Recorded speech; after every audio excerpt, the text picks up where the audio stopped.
وہ ایک یا ایک سے زیادہ کیسے کیے جائے. سجدہ تلاوت یہی ہے کہ آپ تلاوت کر رہے ہیں اور سجدہ آ جائے تو اس کا پہلا حکم تو یہی ہے کہ جیسا ہی سجدہ آ جائے فوراً آپ سجدے کے اندر گر جائیں اور 2 سجدے کریں. اگر نہیں تو آخر کے اندر آپ 14 کے 14 سجدے کر سکتے ہیں. اور زیادہ سجدے آپ کے رہ گئے، جیسے بار بار ہر ایک کا یہ سوال آ رہا ہے کہ میرے سجدے رہ گئے، میرے سجدے رہ گئے. آپ کوشش کریں جتنے سجدے ہو سکتے ہیں یا ہر سجدے کے ساتھ 2 سجدے کرتے رہیں. باقی اللہ تبارک و تعالیٰ آپ پر کرم اور فضل کا معاملہ فرمائے. استخارے کے حوالے سے انہوں نے کہا کہ کل پوچھا گیا تھا.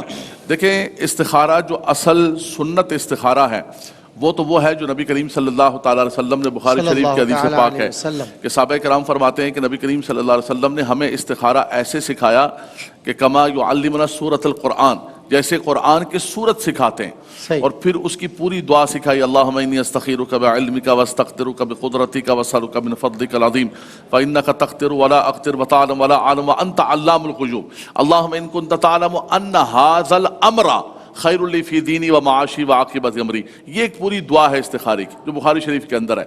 یہ دعا پڑھ کے آپ کہتے ہیں نیت کیا کرنی ہے استخارے کی، تو 2 رکعت نماز استخارہ واسطے اللہ تبارک و تعالیٰ کی نیت کر کے آپ 2 رکعت پڑھ کے سو جائیں. یہ دعائے استخارہ پڑھ کے سو جائیں پاکیزہ حالت میں، وضو کی حالت میں. اس کے بعد بات نہ کریں اور کچھ نہ کچھ نظر آ جائے گا. نہ بھی نظر آیا آپ کو، اکثر لوگ یہ کہتے ہیں کہ مجھے نظر نہیں آتا ہے. آپ کا اطمینان قلبی اور آپ کا رجحان اللہ کی طرف سے اس استخارے کی برکت سے اس کام کی طرف ہو جائے گا. جو 2 مختلف امور ہیں ان میں آپ فیصلہ نہیں کر پا رہے، یا ایک امر ہے یا نیت کرنی ہے ان ھذا الامر، یہ کام کی نیت کریں، رب تبارک و تعالیٰ آپ کو اس طرف کر دے گا. دیکھیں سارے استخارات ہیں، ہم خود علم العادات سے استخارات کرتے ہیں، تسبیحات سے لوگ استخارات کرتے ہیں، فلاں کرتے ہیں، ٹیلی فون پر 1 منٹ کے اندر استخارے کے جواب دیتے ہیں. لیکن اصل جو استخارہ ہے بڑی معذرت کے ساتھ وہ ہے سنت استخارہ، جو ہم نے سنت کو چھوڑ کر اور دوسری چیزوں کی طرف لگ گئے. حضور مفتی اعظم پاکستان مفتی منیب الرحمان صاحب تشریف لے گئے ڈیفنس میں خطاب کرنے کے لیے، تو فرمان لگے بسم اللہ الرحمن الرحیم. مجھے ایسا لگتا ہے کہ کچھ عرصے بعد لوگ کہیں گے کہ ہمارے سر میں درد ہے، آپ ایک تعویذ بنا لیں اور اس کو بنا کے اپنے ہی گلے کے اندر ڈال لیں تاکہ ہمارے سر کا درد ٹھیک ہو جائے. تو لوگ چاہتے ہیں کہ بھائی آپ ہماری طرف سے استخارہ کر لیں. بھائی کیوں استخارہ کریں؟ جو اضطراب، جو کیفیت، اما یجیب المضطر اذا دعا، جو حالت استرار میں آپ دکھ کر سکتے ہیں وہ میں تو نہیں کر سکتا ہوں. یہ بات صحیح. ہم نے سنت کو چھوڑ کر اور ایک آسانی کے 1 منٹ کی کال کریں تو سنت استخارہ کریں، آپ کے دل کا میلان اور رجحان انشاءاللہ تعالیٰ اس طرف چلا جائے. جی یہ ایک بھائی نے سوال پوچھا کہ وطر جو ہے وہ تہجد کے ساتھ پڑھنی چاہیے یا تراویح کے بعد پڑھیں. دیکھیں ویسے تو وطر تہجد کے ساتھ بھی پڑھ سکتے ہیں اور تراویح کے ساتھ بھی پڑھ سکتے ہیں، دونوں وقت درست ہیں. تہجد کے ساتھ پڑھنا ویسے اولا ہے ان لوگوں کے لیے کہ جن لوگوں کو اطمینان ہو کہ ہم تہجد میں اٹھ جائیں گے اور اٹھتے ہوں، یہ عادت ہو، تو وہ تہجد کے ساتھ پڑھیں تو یہ افضل ہے، اولا ہے. اور باقی جو عام لوگ ہیں جنہیں یہ اطمینان نہیں ہے کہ میں تہجد میں پتہ نہیں اٹھ پاؤں گا تو وہ اپنے واجب وطر کو سٹیک پر نہ لگائیں، وہ تراویح کے ساتھ ہی پڑھ لیں تو اچھا ہے، اولا ہے، افضل ہے. اور باقی جہاں مساجد میں تراویح کی جماعت کا اہتمام ہوتا ہے وہاں تو بہتر یہی ہے کہ آگے وطر کی جماعت میں شریک ہو جائیں تاکہ مسلمانوں کی جو اجتماعی برکت ہے وہ بھی شامل ہو جائے. بہتر طریقہ یہ ہے. لیکن اگر بالفرض کوئی وہاں پر وطر نہیں پڑھتا اور تہجد کے وقت میں جا کے وطر پڑھتا ہے تہجد کے ساتھ ملا کر تو یہ بھی جائز ہے اور حضور جان عالم علیہ السلام سے ثابت ہے اور یہ بھی سنت ہے، اس میں کسی قسم کا کوئی حرج نہیں، یہ بھی باعث برکت ہی ہے. پھر جو ہے وہ ایک بہن نے سوال پوچھا کہ میری سہیلی کو اس کے شوہر نے چند سال پہلے 2 طلاقیں دے دی تھیں، اب کافی عرصے بعد آ کر 1 طلاق اور دے دیے، تو کیا طلاق ہو گئی یا نہیں ہو گئی؟ تو دیکھیں 3 طلاقیں دی ہیں تو یہ طلاق مغلظ ہو چکی، طلاق مغلظہ ہے. اب رجوع نہیں کر سکتے جب تک کہ اثر نو نکاح اور حلالہ نہ ہو. پہلے حلالہ کسی اور سے وہ نکاح کریں گی، عدت گزرنے کے بعد کسی اور سے نکاح کریں گی، پھر وہ ازدواجی تعلق قائم کرے گا، اس کے بعد وہ طلاق دے گا، پھر عدت گزرے گی، اس کے بعد ان سے نکاح کر سکتی ہیں، ادروائز ان سے نکاح نہیں ہو سکتا. اور اس دن بھی ایک بہن نے سوال پوچھا تھا طلاق اسی طرح کے شوہر نے 2 طلاقیں دی تھیں تو اس کے اندر بھی اگر انہوں نے رجوع کر لیا تھا عدت کے اندر تو عدت کے اندر اگر رجوع کر لیں تو رجوع ہو جاتا ہے، لیکن ان کے پاس حق اب صرف 1 ہی طلاق کا ہے، یعنی 2 حق وہ استعمال کر چکے، اب 1 ہی آپشن ہے. اور اس کے اندر مذاق میں بھی نہیں کہنا چاہیے. طلاق ان امور میں سے ہے کہ جس کے بارے میں باقاعدہ حدیث میں فرمایا گیا ہے کہ اس میں سنجیدگی الجد والحزر سواء، کہ اس میں سنجیدگی اور مذاق برابر ہے. مذاق میں بھی طلاق کہیں گے تو طلاق